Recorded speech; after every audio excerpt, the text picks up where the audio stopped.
Latest education update જોવા માટે અત્યારે જ અમારી ચેનલને સબસ્ક્રાઇબ કરો અને બાજુમાં આપેલા બેલ આઇકનને દબાવો. નમસ્કાર વિદ્યાર્થી મિત્રો, આજના વિડિયો લેક્ચરની અંદર આપણે ડિસ્કસ કરવાના છે ધોરણ 12 science subject mathematics chapter number 10 સદિશનું બીજગણિત એક્ઝામ્પલ નંબર 1 2 3 સ્વાધ્યાય 10.3 નો આપણે સોલ્વ કરવાના છે. એટલે કે ત્રણ એક્ઝામ્પલ પર આપણે સોલ્વ કરવાના છે 1 2 અને 3. હવે એક્ઝામ્પલ નંબર 1 ની અંદર તમને આવી રકમ તમને આપેલી છે કે બે સદિશનું માન એટલે શું થાય મૂલ્ય આપણે 3 પિક્ચર ની અંદર જોયું અનુક્રમે શું છે સ્ક્વેર રૂટ ઓફ 3 અને 2 હોય તો હવે સદિશ a ડોટ સદિશ b એટલે બંનેનું તમને ડોટ પ્રોડક્ટ આપ્યું છે is equal two square root of 6 આપેલું હોય તો બંને વચ્ચેનો ખૂણો એટલે કે સદિશ a અને સદિશ b વચ્ચેનો કેટલા માપનો ખૂણો બને છે ખૂણો આપણને મેળવવાનું કીધેલું છે. આપેલું છે શું છે તો કે મૂલ્ય અને ડોટ પ્રોડક્ટ આપેલું છે. હવે ડોટ પ્રોડક્ટ આપેલું છે a ડોટ b એટલે કે આપણે શું આપેલું છે આપણે આન્સર લખીએ તો ડોટ પ્રોડક્ટ નો આપણે ઇક્વેશન લગાડી શકીએ. કારણ કે ઇક્વેશન આવું આવે a ડોટ b સદિશ ઇઝ ઇક્વલ ટુ બંનેનું મૂલ્ય ગુણાકારમાં ઇન્ટુ cos થીટા આવું આપણે લખી શકીએ છીએ. ઓકે, તો cos થીટા ને કરતા બનાવો તો cos theta is equal two શું થઈ જાય સદિશ a ડોટ સદિશ b છેદમાં બંનેનું મૂલ્ય સદિશ a અને સદિશ b નું માન. ઓકે, કિંમતો મૂકી દઈએ કે cos theta is equal two બંનેનું ડોટ પ્રોડક્ટ કેટલો આપ્યો છે સ્ક્વેર રૂટ ઓફ 6 આ વાંધો લખી દઈએ છેદમાં બંનેનું મૂલ્ય કેટલું આપ્યું છે એનું મૂલ્ય કેટલું આપ્યું છે square root of 3 into b નું મૂલ્ય 2 આવું તમને આપેલું છે. ભાગ કેવી રીતે પડશે જોજો કે અહીં હું cos થીટા બરાબર આ સ્ક્વેર રૂટ ઓફ 6 છે ને આ રીતે લખી શકું 3 ઇન્ટુ સ્ક્વેર રૂટ ઓફ 2 તો એ શું થાય 3 2 ને 6 સ્ક્વેર રૂટ ઓફ 6 થઈ ગયું છેદમાં આને એમનો મેળવી દઈએ આ 2 છે અને બે વખત square root of 2 into square root of 2 લખી શકાય તો આ કટ થઈ જશે આ કટ થઈ જશે ઉપર શું બાકી રહ્યું 1 ના છેદમાં સ્ક્વેર રૂટ ઓફ 3 એટલે આવું જ આ તમને બાકી રહ્યું કે cos theta 1 upon square root of 2 આવું બાકી રહ્યું. તો આપણે કહી શકીએ કે cos થીટા ની કિંમત 1 upon square root of 2 ક્યારે હોય એટલે theta is equal two 45 degree એટલે કે 45 નો હોય ખૂણો ત્યારે cos નું મૂલ્ય 1 upon square root of 2 એવું થઈ જાય.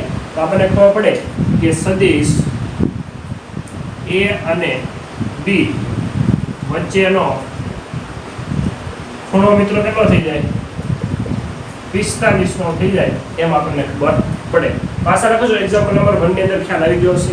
નાઉ we are discussing example number 2 and 3 કે શું કહેવા માંગે છે. ના એક્ઝામ્પલ નંબર 2 અને 3 ના ક્વેશ્ચનો અહીં લખેલા છે સરસ મજાના. તો એક્ઝામ્પલ નંબર 2 તમને આવું કહે છે કે સદિશ કોઈ તમને આપેલા છે 2 અને એને વચ્ચેનો આપણે ખૂણો મેળવવાનો છે. તો સો સિમ્પલ હમણાં એક્ઝામ્પલ નંબર 1 આપણે કર્યો અને ડોટ પ્રોડક્ટ બે સદિશનો લીધું તો એ ડોટ પ્રોડક્ટનું ઇક્વેશન તમે આમાં એપ્લાય કરો તો આપણને ખૂણાનું માપ cos થીટા મળી જાય કે શું થાય. તો ચાલો શરૂ કરીએ. બે સદિશ આપેલા છે નામ આપી દો બંનેને ધારો કે કરીને લખી દો પહેલું આ છે બીજું આ છે કંઈ તો લખી નાખો ધારો કે પહેલું એનો એ કહી દો અને તમે નામ આપી શકો i caret -2 j caret +3 k caret. Okay, અને હવે બીજા નામ આપી દો b કહી દો b સદિશ = 3i caret -2 j caret + k caret. So simple. Dot product નો બનેલો તો a ડોટ b તમારે શું કરવાનું રકમ લખી નાખો બંનેની ડોટ કરી આ રીતે કાઉન્સ લખી નાખો ઉપરથી જોઈ લો કે i સદિશ -2 j સદિશ +3 k સદિશ એટલે sorry k caret. Now b ની સદિશને આપણે વેલ્યુ લખી દઈએ 3i caret -2 j caret + k caret. હવે મિત્રો આપણે શું કરીશું તો કે a સદિશ ઇન્ટુ b સદિશ. હવે તમને એક નિયમ કહું. હવે આ ખરેખર શું કઈ રીતના શોધવું પડશે તો કે i છે i નો ગુણાકાર બધા સાથે થશે તો આપણે એવું નથી કરવાનું. હવે આપણે 3 લેક્ચર અંદર જોયું હતું કે i ડોટ i કરો ને એ 1 થાય અને i ડોટ j કરો મિત્રો એ 0 થાય અથવા તો i ડોટ k કરો તે પણ 0 થાય. તો મતલબ આપણે આ ગણતરી દર્શાવીશું નહીં, આપણે ખાલી આ ગણતરી દર્શાવીશું કે i બંનેનો ગુણાકાર કરીશું i કેરેટ નો, કારણ કે i નો કરશો j સાથે કરશો એટલે 0, i નો k સાથે કરશો એટલે 0. ખબર પડી? તો તો આઈ નો આઈ સાથે આપણે કરીશું. Okay, clear, done. તો આને કરી દઈએ ઇરેઝ અને શરૂ કરીએ આપણે એક્ઝામ્પલ નંબરને આગળ વધારીએ. તો અહીંયા સહગુણકમાં 1 છે, 1 તેરી 3, તો 3 આઈ ડોટ આઈ શું થઈ જશે? એ બંધ થઈ જશે, લખવાની જરૂર નથી. હવે માઇનસ માઇનસ પ્લસ 2 નું કેટલા થઈ જાય? 4, j ઇન્ટુ j 1 એટલે લખવાની જરૂર નથી. 3 એકા 3 k ઇન્ટુ k કેરેટ શું થઈ જાય? 1 એટલે એને લખવાની જરૂર. ચતુર્ભાગીય 4 પ્લસ 3 ને 3 6, તો 10 જવાબ આવશે. હવે આપણે મોડની જરૂર પડશે કે પહેલાનું મૂલ્ય શું થાય? Mode of a. તો જો તો અહીં તમને શું આપેલું છે? સહગુણકનો વર્ગનો સરવાળો અને આખાનો વર્ગમૂળ. 1 નો વર્ગ માઇનસ 2 નો વર્ગ અને 3 નો વર્ગ. સો સિમ્પલ. આવી રીતે મૂલ્ય મેળવાય. મૂલ્ય મેળવી દઈએ. તમને બધું આવડે જ છે. 1 નો વર્ગ 1 માઇનસ 2 નો વર્ગ 4, 3 નો વર્ગ 9, 9 ને 10, 10 ને 4 14. આનો જવાબ આવી ગયો 14. મોડ ઓફ બી આપણે મેળવીએ. શું જવાબ આવે છે? માનાંકની અંદર.